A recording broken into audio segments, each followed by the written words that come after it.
my exams are over, so I guess we're free to create more videos.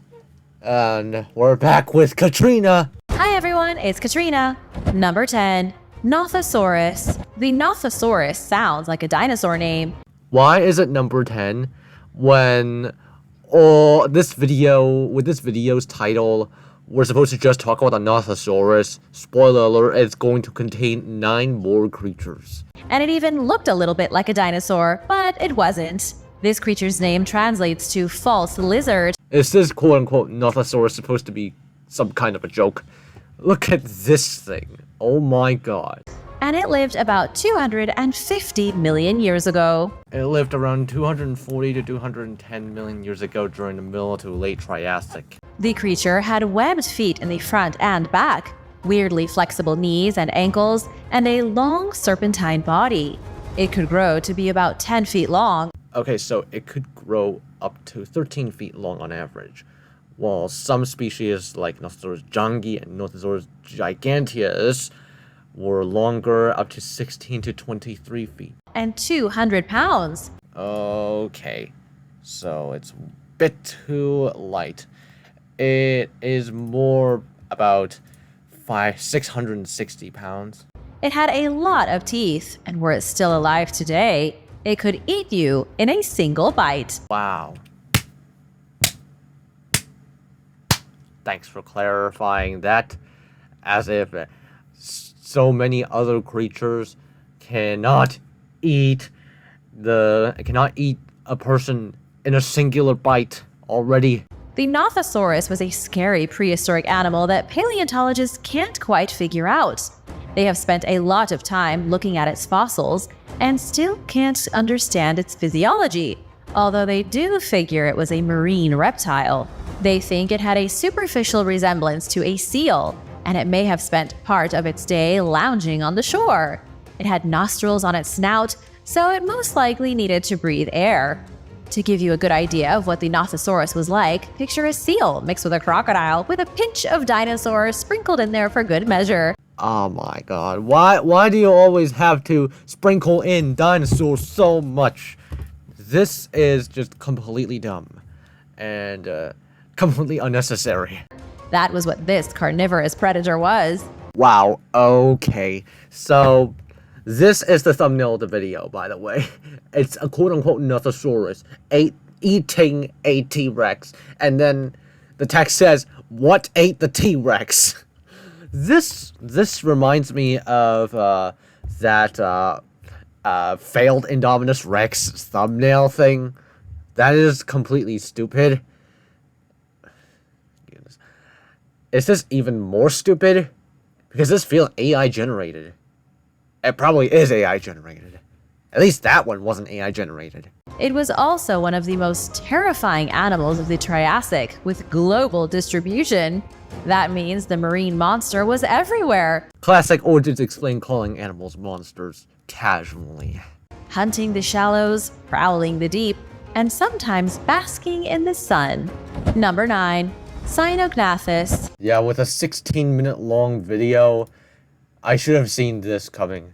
There were going to be more than Nothosaurus. Zenacanthus was a fascinating prehistoric creature that lived in the Triassic from 245 to 230 million years ago. It wasn't very large like the dinosaurs that came later, only growing to about 3 feet. More like 6 feet, slightly more than that, 2 meters. Now this person is giving underestimates instead of overestimates. And weighing a measly 15 pounds. This creature was about the size of a dog. It's even classified as a cynodont, a dog-toothed animal smaller and thinner than modern wolves. That's just a clade of Eutheriodont therapsids. They also include elephants. But just because it was smaller than a wolf didn't mean it wasn't scary. It was a mixture between a mammal and a reptile, a very niche creature that lived in Africa, Antarctica, and South America. It just lived in South Africa, Argentina, Antarctica, and Namibia. Back then, these countries that were merged. Unlike most creatures that have many different species inside their family, There was only one species of Zenacanthus. Zenacanthus was one of the original prehistoric mammals. It was covered in a thick coat of fur, had a long tail, it may have had some stripes, and it waddled around on 4 legs. Most mammals nowadays also walk on 4 limbs. Elephants, rhinos, lions, dogs, whatever. But the way it walked was much more reptilian. It lumbered around kind of like a crocodile, except it was fuzzy and had fangs like a killer feline. The quote-unquote saber-toothed tiger. Classic. Well, probably not. They're probably not going to say saber-toothed tiger. Did I just jinx it? Its skull was so big and thick that its name translates to dog jaw. Big and sick. Also, have you noticed a pattern with Origins Explained videos? They have all of these big text popped into it. Is it because they're probably not Mr. Beastified, but they're probably using their own way of stimulation to keep these kid viewers going? It was a really interesting time for Zenacanthus to be alive. Dinosaurs weren't roaming yet, the world was dominated by reptiles on land and in the ocean, and mammals had only started to evolve. Scientists believe Zenacanthus itself evolved from a smaller mammalian-like creature about 10 million years earlier. What exactly it ate is something of a mystery. It lived alongside some of the most dangerous reptiles that ever lived. Some of the most dangerous reptiles that ever lived, huh? Well, guess what? Late Cretaceous. These dinosaurs are reptiles too, technically. So competition must have been stiff. Also, this is showing Gigantosaurus and Triceratops, which did not coexist. First off, that's really the most obvious. Number 8. The Triassic Kraken. Wow. The Triassic Kraken. This is a hypothesized creature. Nonsense. The Triassic Kraken is the name of a potential sea monster that lived in Nevada during the Triassic period. Okay, sea monster. I don't know if I should critique it or not because this thing is this thing is just hypothetical. Between 250 and 200 million years ago. That's basically just the entirety of the Triassic, even though there are some years of error. We don't have any indisputable proof that the Triassic Kraken ever existed. It is a speculative genus, so, unless if fossils confirm this creature's evidence, I would doubt its existence. With scientists basing most of what they know on some suction cup prints in the sand. Researchers were investigating fossil beds when they came upon the suction cup prints of what must have been a preposterously huge squid. The suction cup markings were so big that the animal responsible must have been at least 90 feet long.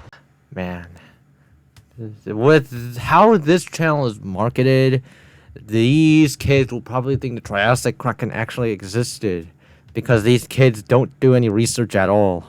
Just try to imagine something as monstrous as a blue whale. Except this is clearly not a blue whale. This is a sperm whale. Which can grow over 100 feet long, only with the thick and muscular tentacles of a giant squid. That is what the Triassic Kraken looked like, if it existed. These suction cup markings weren't found by themselves. The markings were left on the desert floor and surrounded by the scattered remains of a Shastasaurus. The Shastasaurus does not look like a kraken. It is an ichthyosaur. It looked like the Kraken ripped apart a Shastasaurus and scattered its bones at the bottom of the sea. This would be a pretty impressive feat of destruction, considering the Shastasaurus was a sea monster in its own right.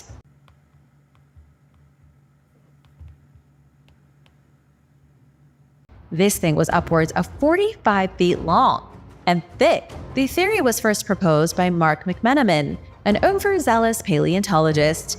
He believed the Triassic Kraken was the most intelligent invertebrate that ever existed. However, Mark's theory was later picked apart, and the Kraken was reduced to being no more than a couple inches in length. Okay, so you're telling me that that's real in some way. Mark has been denounced as a fraud, with his monster being labeled a hoax. Which is a hoax. That theory is just completely stupid. But the truth is that there is no direct evidence of Mark being right or completely wrong about the Kraken's huge size. It really might have existed. After all, we have really big squids today. What do you think? Could the Triassic Kraken be real? Let me know in the comments. Number 7. Gigantus Toofus. In a way, I'm kind of glad that this person mentioned Gigantus instead of Titanoboa, despite being not as famous as the Titanoboa. The Gigantus is quite underrated. It's a really, really long snake as well. There were a lot of really big snakes throughout the planet's history. The largest that we know of was the Titanoboa, pushing an estimated 50 feet in length. Okay, so Titanoboa, obviously, it's longer than the Gigantus, but the Titanoboa didn't grow that long, if I remember correctly. But there was another giant snake that not many people have heard of. The Gigantus, or the Gigantophus, was also a snake that was incredibly huge. In fact, up until the discovery of Titanoboa in 2009, Gigantophus had enjoyed being the largest known snake for 100 years. Even if it is the second largest snake that we know of, Gigantophus still dwarfs every snake alive today. It was nearly around 35 feet long. Okay, so far so good. I'm liking this particular segment of the video because, yeah, it's Gigantophus. And I guess it's nice to take a break from the Titanoboa. That makes it significantly bigger than the next longest snake, the reticulated python. The python can only grow to a maximum of 26.5 feet, although there have been unconfirmed rumors of pythons spotted that were nearly 33 feet. Seeing as there are only a tiny amount of Gigantophus fossils to look at and thousands of living pythons, the Gigantophus could have grown even bigger. As with most giant snakes, Gigantophus was a constrictor. It ate by squeezing the life from its victims and then greedily swallowing them whole. The oversized serpent has only been found in North Africa and Pakistan, suggesting it had a limited range when it was alive 41 million years ago. Except if you look at this, you'll see that North Africa isn't even connected to Pakistan at all. 50 million years, even 50 million years ago. So why 40 million years ago? 41 million years ago. Also, the Gigantophus lived around 37 to 35 million years ago. Number 6. Camarossa. Camarossa was not a piece of shellfish most people would be interested in eating. This monstrosity of an animal could grow to nearly 25 feet long. Longer specimens say that these fossils belong to Endoceras giganteum. It was so big that you'd have to spend half the day just trying to crack open its shell to get to the juicy meat. And speaking of shells, its tough shell was about 18 feet long.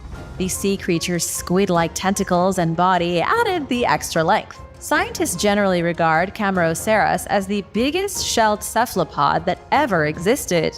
It exhibited a broad range of sizes. While it is possible that the larger, longer specimens belong to Camarossa, but they also potentially belong to Endoceras, which Camarossarus's status in a bit of a limbo. The Triassic Kraken may not have been real, but Camarossa certainly was. It was exactly like a cuttlefish, those cute cephalopods that swim in today's oceans, only it was the size of a killer whale. And although we already estimated 25 feet, the truth is that some estimates have put the cephalopod at over 33 feet, or 10 meters.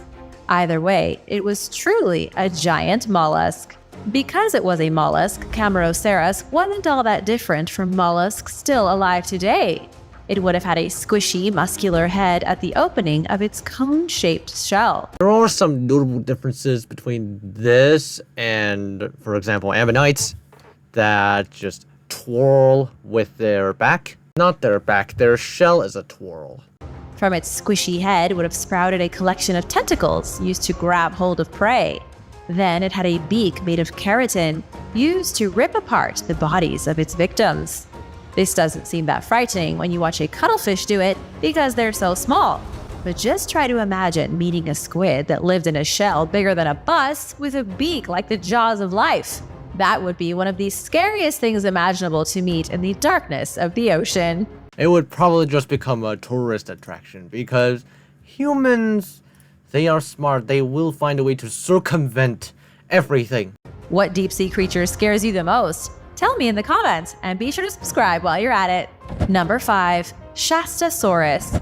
Shastasaurus was one of the biggest creatures that ever lived, with a maximum length of an estimated 69 feet. That is absolutely monstrous, and even bigger than the legendary Megalodon. The maximum supported length is about 20 meters for the Megalodon. A 20-meter long Megalodon may have had a mass of around 103 metric tons. However, a 16-meter long Megalodon would have had a mass of around 48 metric tons. Shastasaurus could weigh up to about 81 tons. It's believed it lived in the deeper parts of the ocean and was a fishy reptile. It looked like a fish, but was a proper reptile. Its fossils have been found in North America and Asia, meaning it likely lived all over the globe. Shastasaurus was a type of ichthyosaur. Ichthyosaurs ruled the seas during the Mesozoic era, but none was as big as this. It's funny because when the original specimens of Shastasaurus were found, paleontologists thought they were small.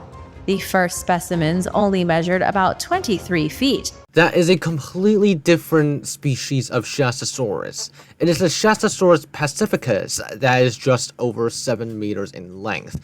Shastasaurus sicaniensis is the giant that you're talking about, with an estimated weight of 1.5 tons.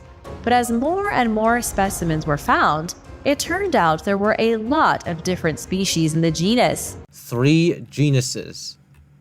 3, and you call that a lot. If you want to call that a lot, just look at something like Ichthyosaurus. 6 of them. And the biggest one was Shastasaurus sicaniensis. This particular species of leviathan is generally agreed to have been the largest reptile that ever lived. Leviathan, okay, did Mega Dinosaurs AI thingy copy off of this channel? I mean, this thing was almost the size of a blue whale, and yet it was just a marine lizard. Okay, so it might have been over half the length of a blue whale, but it is not half the size of a blue whale. It is under half the size of a blue whale. Experts have described Shastasaurus sicaniensis as a hybrid between a dolphin and a lizard. They're way too different from each other to make hybrids. Put that in fiction, please.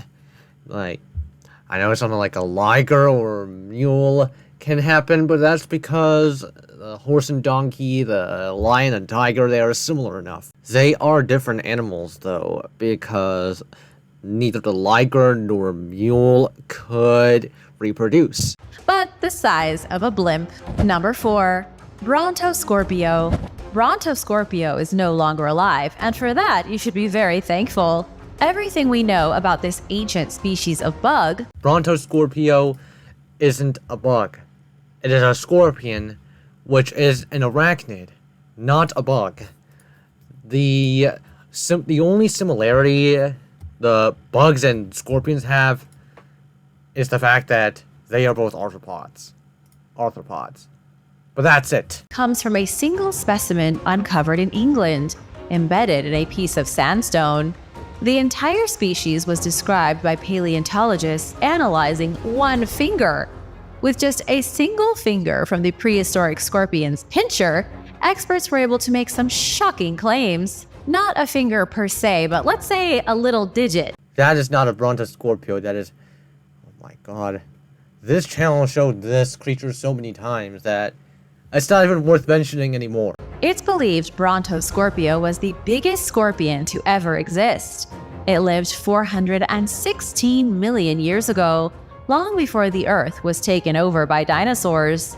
It was at least 3.1 feet in length. One detail is that Brontoscorpio is most likely an aquatic creature, so the fact that it's on land would make it really difficult to support its weight. A scorpion so big it couldn't even hide in a clown shoe, but it could hide under your bed, with a stinger so powerful it could impale you through the mattress. Scientists think that because of its intense size, Brontoscorpio didn't live strictly on land. It likely enjoyed an aquatic lifestyle, seeking land only when it needed to molt its shell. The scorpion may have been too big and too primitive to be toxic, but was evolved enough that it could both breathe air with its lungs and breathe underwater with its gills. It's amazing that scientists can put all these facts together thanks to a single finger. It almost seems unbelievable. This is paleontology, and paleontology with science and all that, it's going to have some unbelievable moments, like this one over here. So, I guess it's cool. Number 3. Zenacanthus. Zenacanthus was a small yet oddly horrific freshwater shark. It went extinct at the end of the Triassic about 202 million years ago. It's just a cartilaginous fish, even though it belonged in the same subclass as the shark, for example. But for a long time before that, they made their way around the globe as proficient marine predators. They lived for tens of millions of years, only to go extinct for some unknown reason. You can tell right away the shark was a weird one because of its name, which translates from Greek as alien spine. Xena also means foreign. So, I guess foreign alien. It's fine, I guess. The freshwater shark looked nothing like our modern sharks. It grew to roughly 5 feet, maybe 6, making it no bigger than a human. That is only for Zenacanthus gaudrii. And Zenacanthus deceni reached about 1 meter in length. Mycenhymensis reached up to 1.2 meters. Parallelus, however, females reach 34 centimeters, males reach just 20, and both are fully grown. I don't know how you could put this thing above the likes of the Shastasaurus. The shark had a dorsal fin extending along its back and honestly looked more like an eel than a shark. Still, nobody wants to meet a 6-foot-long eel while trying to snorkel with the turtles. Zenacanthus was also very strange because unlike most fish and sharks made from cartilage, its spine formed from bone. And just like a tree, its spine grew with annulated rings around it that scientists use to count each specimen's age. So now let's talk about its deadly weapons, its teeth. Zenacanthus had V-shaped teeth that allowed it to crush the shells of crustaceans and armored fish. These specialized teeth made the monster shark a formidable predator. And you just called it a monster as well, casually. It basically had armor-piercing rounds in its mouth. Number 2. Adasaurus. Adasaurus is the less famous relative of Dimetrodon, both members of the ancient reptile family of pelycosaurs. Do you mean Eupelicosauria? Because pelycosaurs is an informal group, and they also belong in haptodontiforms. But that is where the Adasaurus and Dimetrodon similarities end. These were reptiles that evolved around the world long before dinosaurs did. What makes them so unique is that they had large sails running down their backs, as if they used them to literally sail across oceans. Their sails were so big, they looked like they could catch wind, but were just used to help maintain body temperature. The gigantic sails helped them radiate away excess heat while absorbing sunlight in the daytime. I know there aren't many pictures of the Adasaurus online, but you can tell the Adasaurus' head is way smaller than this. And of course, like most animals, pelycosaurs use their impressive natural features to attract potential mates. While Adasaurus is definitely a fascinating creature, it was also kind of a nightmare. You might even call it unnatural looking, with a weirdly small head, a freakishly thick torso, and an overall look like it stuffed itself at dinner and then couldn't lose the bloat. Because that's how it looked. This is the Adasaurus for you. If you can't accept it, then you might as well go on Twitter and try and cancel the paleontologists. Scientists think the overly bloated look was because Adasaurus was filled with a lot of intestines. It used these intestines to help digest the absurd number of plants that it had to eat every day to keep itself alive. To summarize this weird early reptile, it had about 600 pounds of intestines inside what looked like an obese lizard. It could grow to be 12 feet long, lived 310 to 280 million years ago, and preferred life in the swamps where it was easier to move its huge bulk around. Adasaurus is fine. At least this channel recognized the Adasaurus as an herbivore because look at Ludia/Jam City. Look at them, what they did to the Adasaurus in Jurassic World. Number 1. Trilobites. Trilobites were some of the earliest animals to spread across the world's oceans.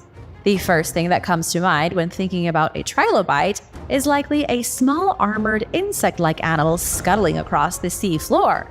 And while that's mostly correct, you might be shocked to learn there were 25,000 species of trilobites. Over 22,000. I'm not sure about 25,000. I'm sorry, Katrina. These things reigned supreme across the globe for 270 million years. You think humans have had a good go of it? Trilobites had their own empire for 250 million years. They lived from the lower Cambrian until the end of the Permian. With so much time to evolve, it should be no surprise there were so many varieties of trilobite. Start off as blobs, and they eventually evolved to form more defining features, I guess. I'd call more of these features defining. Most trilobites weren't very scary. They were like small cockroaches at the bottom of the sea, no bigger than an inch. I don't know why you decided to casually put the trilobites at the top. I guess it's because the list is in no particular order. Probably. But some could grow to be absolute units. One notable species is the Isotellus maximus, discovered in Ohio in 1985. Okay. It's already described in 1838, so you're almost 150 years late.